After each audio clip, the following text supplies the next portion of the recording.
If a man doesn't know which port he's sailing, no port is favorable, wrote Stoic philosopher Seneca. It's true, and most of us live our lives without any focus, without any idea which port we are sailing to. This means that most of us live our life inertly. We sail to ports that wind chooses for us instead of adjusting our sails and mastering our destiny. The 5th century Christian mystic John Cassian knew that there are two main reasons why we often get distracted and why we often lose the course of our life. The first one is when we don't know what port we are sailing towards to use Seneca's metaphor. And the second reason is that sometimes, even if we know which island, which port we are sailing towards, we don't have the compass at hand or a map at hand to know how we can get to the destination we are aiming for. For Cassian, the quality of focus was of the highest importance. Like many of their contemporaries, Cassian thought that what we focus on defines in the end who we are going to become. Thinking about how to focus, therefore, amounted to thinking about how to live. In this video, we are going to briefly explore some of the techniques that Cassian discovered during the 15 years of interviewing from his monastic elders. They say that we should train our minds like athletes train their bodies. The quality of your focus will determine whether your life is meaningful or not. And John Cassian, with his fellow Christian mystics, knew this. For this reason, they borrowed an idea that came to them all the way from the great philosopher Aristotle, who said that the key to a meaningful and purposeful life lies in telos and in scopos. Telos is the final and ultimate goal that we want to achieve in life, and scopos are just set of tools that can help us to get closer to our final and ultimate goal. For Aristotle, the meaning of life was in virtue. He believed that the only meaning that we can get in life is when we aim at becoming as virtuous as we can. For John Cassian and his fellow Christian mystics, the stakes were even higher because they wanted to achieve a unity with divine in order to get to heaven after they die. So the quality of their focus would have determined whether they end up in hell or in heaven. But what I like about both of those thinkers is that they recognize how weak and frail we are as humans. They know that when we set to ourselves a goal such as becoming virtuous or ending up in heaven instead of hell, it can feel very overwhelming. And for this reason, they say that we need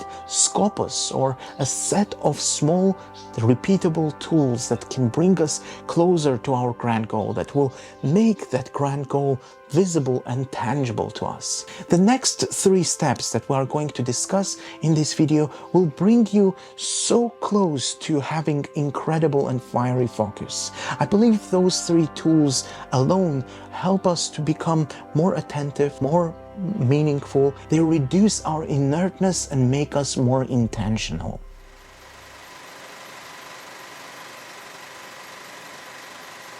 After identifying our telos, or the highest end, and then our scopos, we need to lay some foundation that will build up our fiery focus. We need to think about our toxic habits, the habits that will hinder our progress. There is a beautiful metaphor that Cassian tells us about destructive and toxic habits. He says it's not a stretch to compare the state of our soul to the most delicate, lightweight feather. If it isn't spoiled or saturated by some contaminating fluid coming into contact with it, the slightest breath sends it into dynamic floating up to the highest of heavens. Like it's nothing, it's lightweight.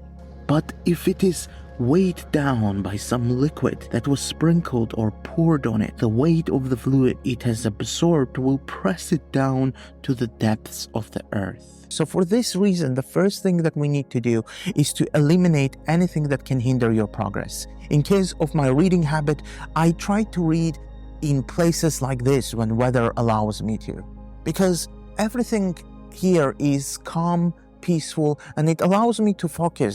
There are no screens, nothing around me that will distract me from reading. It's a quiet, cozy place. Cassian recognizes that distraction is inevitable. The question is what you're going to be distracted by.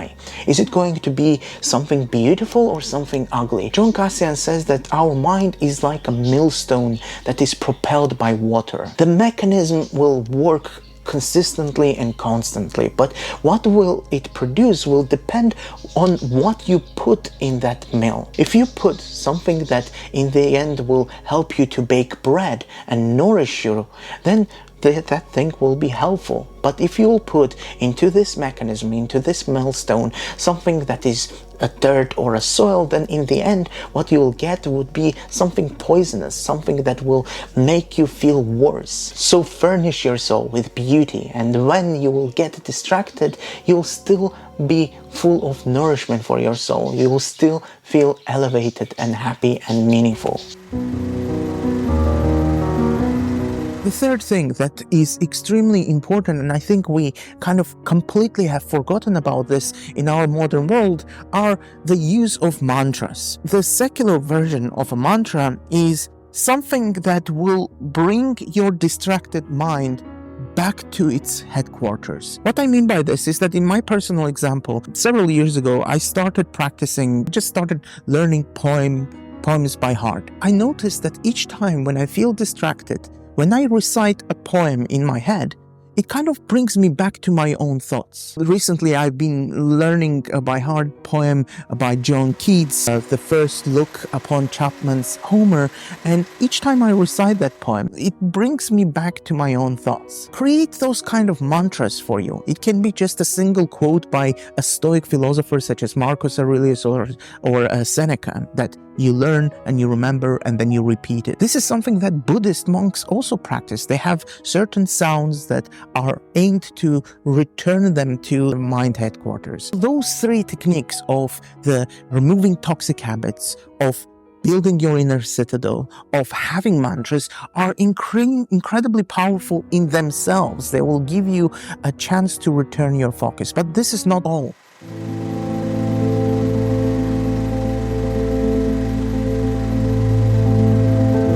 Our modern prayer, I believe, is journaling. Before we used to go to church, we used to kneel down and we prayed. Today we don't do this. Whether it is good or bad, I'll leave it to you to judge. It depends on your perspective, but I think there are secular ways of practicing this, and the secular way of praying is journaling, is keeping a journal. 4 types of the prayer that John Cassian tells us about is very religious, but I decided to convert them from their religious sense to our kind of more secular sense that we can apply today. 4 types of prayer are supplications, then vows, then intercessions, and finally gratitude. Essentially, the first type of prayer, called supplications, is admitting and identifying your sins, the things that you do wrong. Ask yourself, in this case, what are you doing wrong? What is hindering your progress? What is important here is to identify not only toxic things, but also something that inside you works against you, or character traits that you have. After doing this, which in itself is an enormous progress, you make vows. And Christian monks used to make kind of vows to God, saying that this is what they are going to do right this time. In secular terms, is identifying what actions you need to take right now.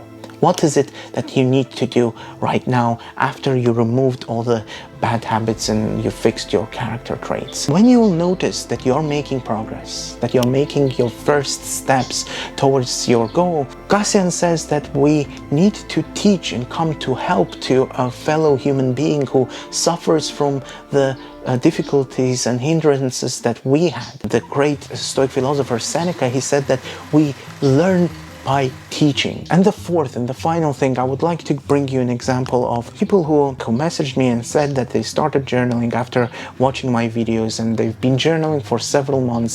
They say that what they are grateful for is when they open their notebooks and they see that they've written already 50 or 60 or 100 pages of entries. They say that they feel so grateful to themselves that they stick with this habit, with this consistency. I believe that it is incredibly important to admit and affirm to ourselves the progress that we've made. We very easily notice our flaws. We see like, oh, I'm really bad at this, I'm not doing this right. But when we actually make progress, when we start to transform ourselves, we sometimes need to stop and say, actually, I've made a lot of progress. I'm very grateful to my effort. You haven't been journaling at all for your life, for entire life, but over the last 1 month, you've been journaling every day and you already have 30 pages written. I think recognition of the effort is equally important. Seeing how far you went is as important as recognizing your mistakes. I hope this video was helpful to you, but I would really recommend you to buy John Cassian's book published by Princeton University Press. It's a wonderful edition. It's worth your attention and worth your focus.